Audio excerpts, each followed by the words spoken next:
Hey all, welcome back to the Imperial Riff Lords channel. Thank you very much for tuning in. I had a bunch of requests since I did the How to Tune a Floyd Rose for Newbies video coming up on 4 years ago on how to change the strings on a Floyd Rose guitar. And since my trusty RG2550 Prestige Scotty, looking not terrible, but a little crusty on the fretboard, and the strings have been on there for a while. I don't change my strings that often. I wanted to show you all how to do this. I am going to include how to detail the guitar, at least to the ability that I'm able to do with what I've got here, and tell you about how to do all that too. So, and also thank y'all for the huge up in subscriptions. I'm guessing largely due to that video, and I'm sorry it took me so long to get around to making this one. So let's get into it. So of course we got the guitar right here. I'm just going to move the camera around as we need to get close-ups of everything. And I'm just going to go into first what you're going to need for all of this. This is what I do whenever I change strings, as long as I've got enough time to do it. It takes a little while. So first thing you're going to need is strings. GHS boomers, my go-to strings since I was a kid. It's what I always use if I have access to them. I like other brands of strings. That's my number one. This is a 9 to 42 set. You're going to need a set of Allen wrenches. Minimum just one. It doesn't have to be curved like this, but it's easier when you loosen the bridge, take the strings out of the bridge. Or a set of Allen wrenches. This is the Ibanez Prestige tool, and it's got every wrench in it you would need to work on a Prestige guitar, but practically any Floyd Rose guitar equipped guitar it'll work for. Of course, a string winder. I have a couple of these. Wire cutters. Flits. This is for polishing. This is for actually you're making the frets shine. For polishing and cleaning frets, you need steel wool, triple aught, quadruple aught, 4 zeros. So you want very fine steel wool. That's going to do the job there. You need a fret tang. I have 2 of these. So you can see this one is smaller compared to the other one, because the closer you get to the top of the neck at the upper frets, you need one that's just thinner because you have less space to work in. This is for cleaning the fretboard. Music Nomad F1 oil. Don't have to use this. Some people use lemon oil. Lemon oil seems to dry it out more. This is only for rosewood. Do not use this on a maple board under any circumstances, as it will stain it. This is great stuff. Cleans it, makes it look nice. And you need a specific cloth. Music Nomad makes this also. This is for the fretboard specifically. It just helps you work that stuff in. Besides that, you're going to need a couple of cloths. Like this is for the polish. This is for the wax. I've got 3 different items here. Let me share them with you. Music Nomad makes the best guitar care stuff I've found so far. The guitar detailer. This removes all the gunk off of it. I use it after I use the guitar one. This is a polish. It smells nice. It goes on easy. It comes off easy. And then after you do all of that, this says guitar polish. They do have a wax that I haven't tried, but this acts like a wax. And so once you get it nice and clean with the guitar one, and you get it dry, you put this on there. You rub it on there. You let it dry to a haze, just like when you wax your car. And then you buff it off and make sure you get all the smudges out. And then the guitar is so dang clean when you put it in the gig bag or the case, it'll squeak. The stuff is just great. And everything that Music Nomad makes so far that I've purchased and used, I have nothing but good things to say about. They know what they're doing when it comes to instrument and guitar care. Okay. Besides that, you're going to need this is a multi-bit screwdriver. You just take the bit out, replace it with whatever. It's a ratchet screwdriver too, which is great. I always tighten everything on the guitar as much as I'm able to, just screws, nuts, bolts, whatever, whenever I do this. And a Phillips and a straight bit. And then I use this purely for tightening the capstan around where the string goes into. So you need a ratchet. You don't have to use a ratchet, but highly recommend it. And this is of course I got the extension on here and all that. This is a 13/32. So it's metric. But that's the socket size you need to do this. Every guitar I've done so far has the same size. I have a bunch of different guitars, not just Ibanez, and so far this has worked. So I am going to faithfully say that the majority of guitars use this, if not all of them, use this same exact size for that, for tightening. And then of course I've got my brush. I've got, these are also from Music Nomad. This is where you can get underneath the strings and clean, you can get the dirt and the dust and all that without having to take the strings off. And you got the brush on the other side as well, just get the gunk off it. And besides that, oh, two more items. Gaff tape. You can use masking tape as well. This is to put over your pickups when you clean the frets, because you're going to have to take the strings off, and you do not want your pickups, which are magnets, to pick up literally the metal shavings that are going to come off from the steel wool. You just don't want that. So put this over the pickups. I'm going to show you how to do all this, but this is part of the whole process.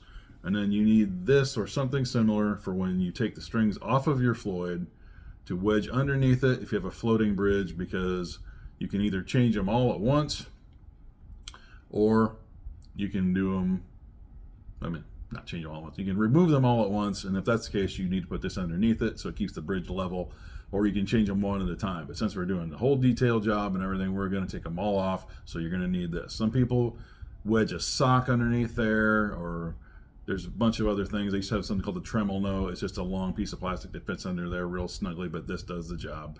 And it's a bunch of, I'm not sure even what this is. My buddy Nick had this, and I use it whenever I do this. So God bless him. He left the world a long time ago, but I have a lot of these tools and a lot of this know-how because of him. So let's get into this. So first thing we're going to do is we're going to take off the nut pieces, and we tilt the camera down here. We're going to loosen the nut counterclockwise on each one of them.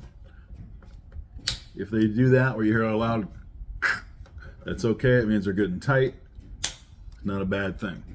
When you take these off, I recommend making sure you know which one came from which position on the neck, meaning you want to put them back in the same place you took them off of, because each string is a different thickness, and there's indentations on the back of these pads that are not going to line up with a string of a different thickness if you decide to put them in a different place or forget which one goes where. So just put them left to right in front of you where they're at, so you know they go back on in the same place you took them off.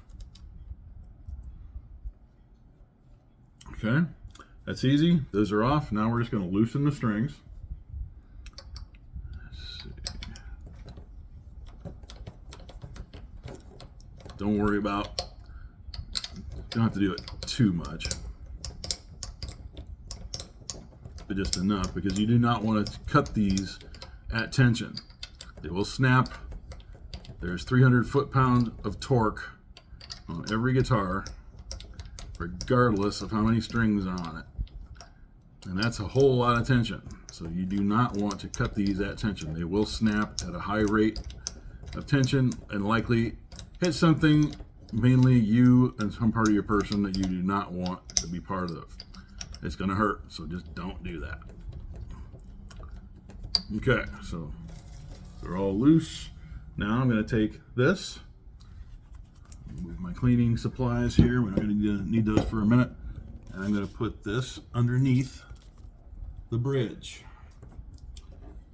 I'm just going to dive the bar down and wedge it underneath there, like so. So now you can see that that piece is securely underneath the bridge, keeping it level so where I can work on the guitar. It's not sunk down there anymore, because once you detune the strings on a Floyd, just like if it floats, once you break a string, you are completely out of tune, and you just have to deal with it until you can change the string or get further along. Okay, so now we are going to take the strings out of the bridge. So now we're going to loosen. So let me move the camera again. So now we're back here. we're going to loosen the bridge, so I can just, oh, you know what? That is not the, that is the wrong part of this bridge to be doing that on. My bad. Wow. It's here. Jeez. That is the intonation adjustment. I hope I didn't mess that up. All right, well, live and learn. Okay, so you just put it in there, turn it to counterclockwise. Okay, pull the string out. These little tiny pieces that look like T's, they're just small rectangular blocks on a normal Floyd. This is an Ibanez Edge 0. You do not want to lose those, so leave them in there. And we're just going to remove all the strings. They should come out of there pretty easy. Just a couple of turns.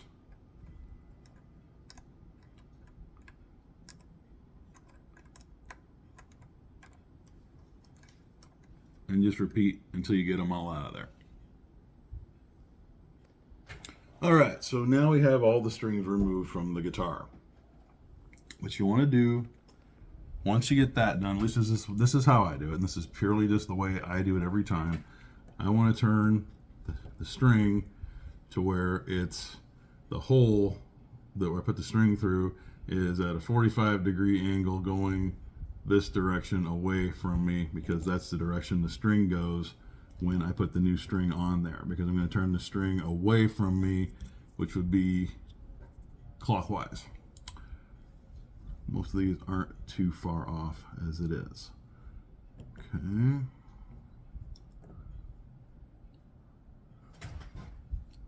I'm just going to tighten the cap stands here. These are almost always, if not always, loose when you go to check them.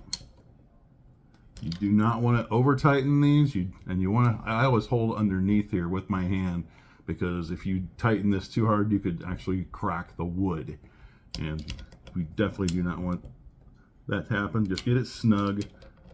These are a little loose. The last time I changed these strings was December of 2022. Did I remember correctly? I'm sure that was it, because I almost never do this, because I use the strings as long as they feel good and they stay in tune. These have been a little with the tuning stability. This is an amazing guitar. It's also not a cheap one. I got this cheap when I bought it, but if you check out my episode, my last video I uploaded, episode of the guitars, Scotty, this is the guitar. Come on, here we go, just getting it snug. This is my workhorse guitar. I've had this since April of 2014. No, actually 2013 is when I got it. All right.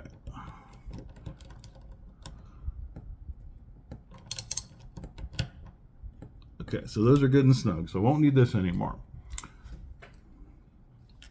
All right, so now we're going to tape off the pickups, because we're going to polish the frets now. So we need the gaff tape. The color doesn't matter. Just going to put this directly over the pickups. So make sure it goes on there good.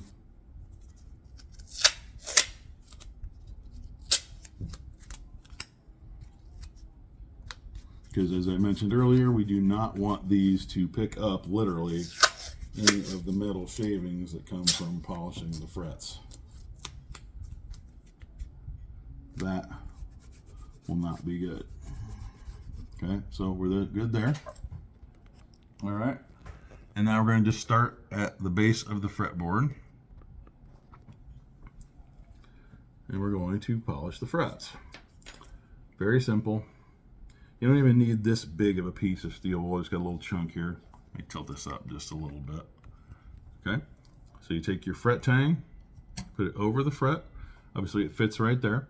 And you don't have to use this exact thing, but I recommend you do, because you can also just take like an old credit card or a debit card or like a prescription drug card or anything like that that's made of that heavy duty plastic and use it. I did that once, but this is much easier to use. And you literally just go back and forth. You don't have to do it real hard, but automatic. If you can see the difference in the shine on that first fret versus the one next to it now, it's night and day. Way cleaner, way shinier. So we're going to just do that to all the frets. And then when you get up to around fret 12, 16 or 17, you want to use the smaller one. So we're just going to polish the rest of the frets, and we'll get to the next part of the video. Okay, so now the frets are all polished. So I'm just going to take my trusty brush. I'm just going to get all the extra metal shavings off of the neck. And for now, I'm going to leave the tape on the pickups. That's not a big deal. It's not hurting anything to leave it on there. Okay. So now I'm going to use the flits. So this F1, the flits. Okay. So this stuff is just great because it just makes these frets gleam. You can. These are already way shinier, but once I put this stuff on there, oh man, you're going to see them. Another whole level of wow. If I can get the thing off here. Hold on a second. All right, and we're back. So I got the lid off the flits. Another thing I'm going to do real quick too is just tighten the actual tuning keys here on the side of the neck. On the other side, there's a little Allen wrench, not Allen. It's a Phillips head screw on the top of the actual tuning key. Yeah, they're not very loose at all, but just helps to do all of this while you're doing it, because then you likely won't have to do it again until you change strings the next time. And I don't do this very often, plus these guitars, these particular ones, just the Ibanez stuff in general, because I don't have any guitars that don't have great hardware on them. This is all Goto hardware, the best stuff you can get. G-O-T-O-H, their bridges, their tuners, saddles, everything is just the best quality I've ever experienced in 30 years of guitar playing. I'm also going to go ahead and tighten the ones on the back of the headstock here real quick. So they're not loose hardly at all, but even a little bit can cause some kind of potential problem. So it's good just to be precautionary. See, they barely moved at all. These guitars are so great, even the necks barely move, even as thin as they are, because those dudes in Japan, they definitely know exactly what they're doing. I love America, but I only have a couple of American-made guitars. And nothing against America either. So while we're at it, let's check out the neck pocket screws. Yep, that's good and tight, which it should be. If that's loose, you got a major problem. But the bolt-on, you see they move just a tiny little bit, but not much. Okay, those are good. I'm gonna check the strap peg screws. Yep, not moving at all. Okay, that's good. Check the back one. All right, so everything besides the pick guard is tight, and like the control cavity screws on the back. That's not a big deal. Okay, so back to polishing. So now I'm going to get the flits, and we're going to polish the frets. Now I use the same fret tang for this as I do cleaning the frets. So we just cleaned them, and you can see a major difference in how much they gleam now versus before I did that. Now we're just going to shine them up a little bit more. Now most people will tape off the fretboard to do this. I don't. I know I likely should, but it doesn't hurt anything. So you just get a little bit of it on there on the end, and you just dab it on to the fret. And you let it sit on there for, like a minute, maybe two. You don't want it to dry. It specifically says that on the bottle of flits. So I'm just going to do a couple frets here. Dab it on there, let it dry a little bit, and then buff it off. So let's let those dry for a second. And I'll just do those and then show you what it looks like when they're done.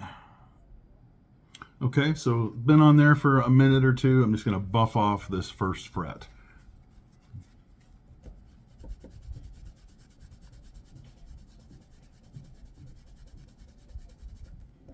And wow, look at how much that gleams.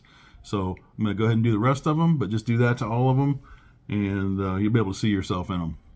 And after that, we will get to cleaning the actual fretboard with the F1 oil. So be back in just a minute.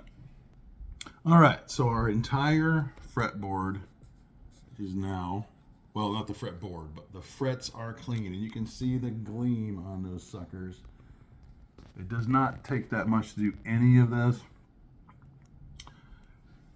And one thing I want to impart to everybody watching here is, I talk to the techs at the store that I work at all the time, and it's appalling how people treat their instruments.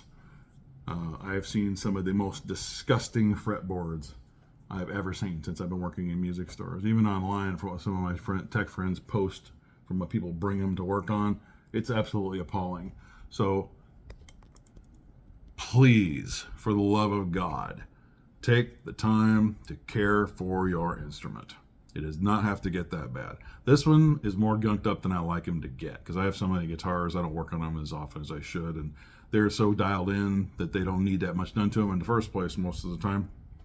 There's a little tweak here and there, but it does not take much at all to care for your instrument. And all this stuff you can get that I've got right here, except for the Music Nomad stuff, which I'm sure you can get on Amazon. Most music stores probably carry it now. You can get all this stuff that I'm using at a hardware store. So that's where I got a bunch of the supplies. So let's get into cleaning the actual fretboard. Okay, so we're going to get Music Nomad F1 oil going on here.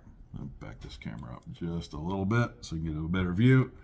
Okay, and this is also very simple. I don't even know if you need to shake this stuff up. You don't want to use a ton of this because a little bit of it goes a long way. And we're just going to put one drop on every fret.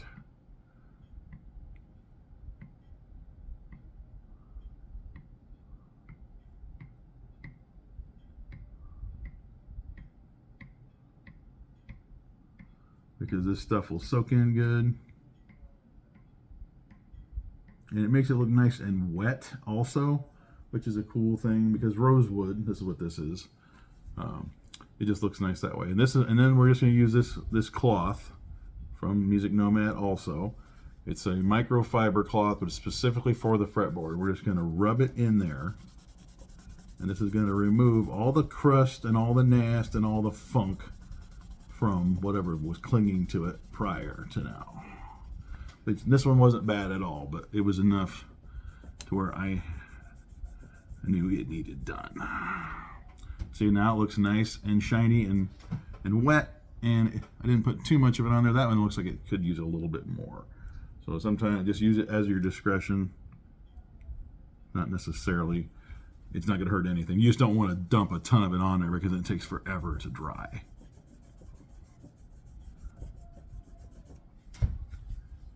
We're just going to do that to all of them. I'm going to get it as up against all the nooks, and there's not too many nooks and crannies here, but get it to where it's right next to the frets. And just put a little pressure on there so it rubs it in there good and it gets all the grime off of it. Because as we know, like dead skin and pick residue that wears off the more you play, gets on all this stuff. So we're going to do the rest of the frets, and then we'll finally get around to restringing. So hang on tight. We'll be right back. All right, so all the frets have been, the fretboard, the frets have been cleaned, the frets have been polished, and the fretboard has been oiled with this beautiful F1 oil. This stuff works wonders. This fretboard was not that gunked up. It was enough, obviously, as I stated before, that it needed something done with it. But if it gets really bad, then you will need what we call finger cheese, which is disgusting. It's all kinds of gnarl built up, and if you're a smoker, no offense, but it makes it worse, a lot worse. Just that god-awful shit soaks into everything. But you will need a razor blade to scrape the funk away if it's bad enough. I have never had to do that. I've seen techs do it. They do it whenever they do a setup on it. I'm not doing a setup. I'm just detailing and changing strings. So let's get to changing the strings. So I'm just going to do one string because you're going to change them all the same way. Oh, that's the E string. Okay. The high, the low E. Okay. So I always start high to low. Now keep in mind that when you do this, again, if you have a floating bridge and you don't have it blocked, you're going to want to change these. If you don't have something wedged underneath it like I do right here, like I showed you at the beginning of the video. I move the camera over this way. So I need this end of it anyway. If you don't have a piece wedged underneath it like this, then you're going to need to just leave the strings on there and then change them one at a time. But you can't do any of this other stuff that I just did with the strings on there. So I figured I'm just going to do it all at once and everybody's going to get everything. So in one video versus a separate detailing video and a separate, actually this isn't detailing, it's just cleaning the frets and the fretboard as well as changing the strings. But you know, it's all something that I think you should do if you have the time, because it does take a little while when you change the strings. Okay, so now here we are. I'm going to take this off because I don't need it anymore. It's also perfectly fine to put your new strings on while the fretboard is still drying. That's not going to hurt anything. Doesn't affect anything at all. Gonna get all the funk off of here before I put the strings on it. Also got this from Music Nomad. You can get right in there. And it's great for when the strings are on it because then you don't have to try to pull a cloth through there, which I have done, but this is so much nicer.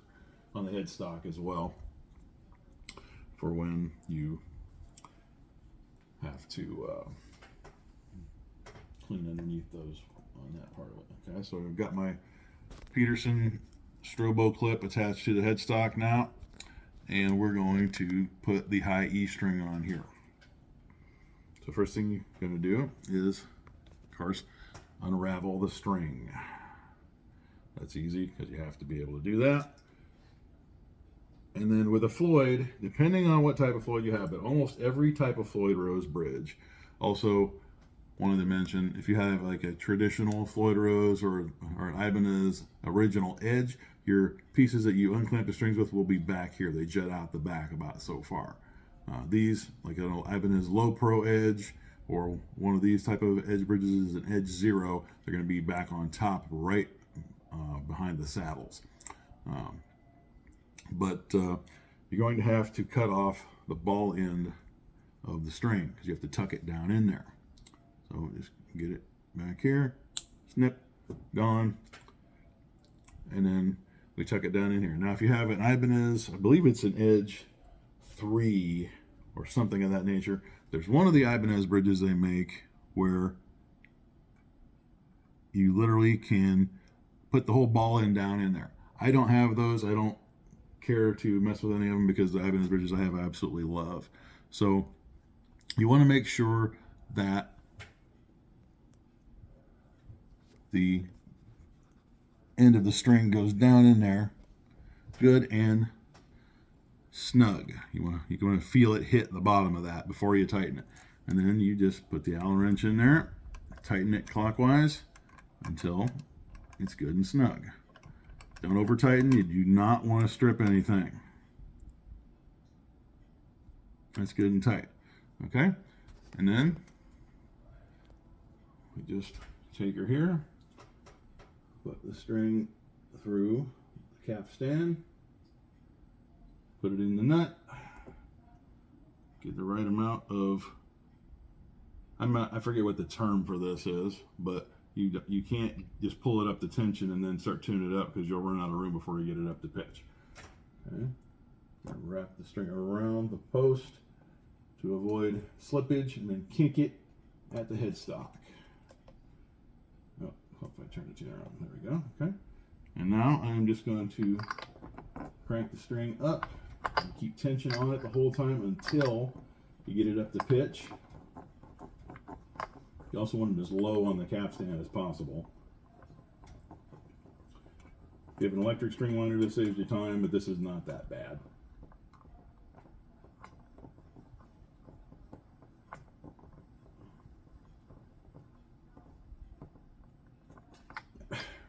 Really? Okay, we got a problem here. All right, so turns out I didn't have the string in the bridge as far as it needed to go, as far as tight as it needed to be.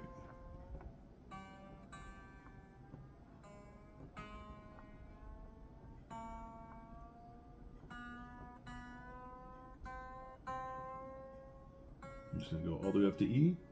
I checked it a second ago, it was an octave lower than it needed to be.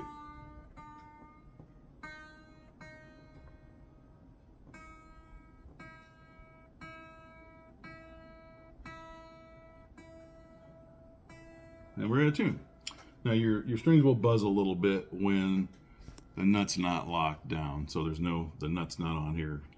That's just pretty common on a floating bridge. And I go a little farther past the string, turn it a little sharp so I have a little bit of extra adjustment, and then please be the person that clips your strings off at the headstock. Hanging strings all over the place, that's just tacky and it looks like crap. Especially on a nice guitar like this one or anything close. And there you have it. So that's how you tune. That's how you clean your frets, polish your frets, clean your fretboard unless you need a razor blade where it's extra funky.